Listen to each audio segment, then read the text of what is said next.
Kashmir files কোন কাৰ cinema সেইটো তেওঁলোকে চাব তাত মই মান পালি কি লাভ আছে মই অসমীয়া চিনেমা কেনে মান পালিম নমস্কাৰ বন্ধুসকল স্বাগতম জনাইছোঁ অল ইনফো ইন আছামিজ চেনেললৈ আজিৰ এই ভিডিঅ'টো এটা বিশেষ টপিকৰ বিষয়ে আলোচনা কৰিম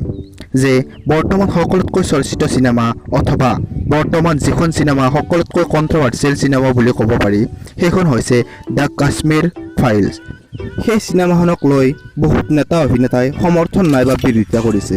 আৰু অসমৰ সকলোতকৈ জনপ্ৰিয় কণ্ঠশিল্পী জুবিন গাৰ্গে ইয়াৰ বিষয়ে কি ক'লে শুনো আহা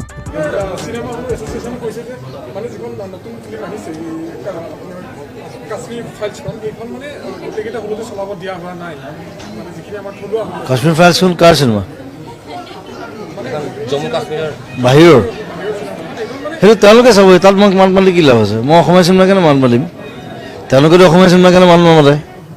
মই অসমীয়া চিনেমা কেনে কাম কৰিম আপোনালোকে তেওঁৰ বক্তব্যটো শুনিলে আৰু আপোনালোকে কি কয় কমেণ্ট বক্সত জনাব আৰু এই ভিডিঅ'টো শ্বেয়াৰ কৰি দিব আৰু চেনেলটো ছাবস্ক্ৰাইব কৰিবলৈ নাপাহৰিব ধন্যবাদ।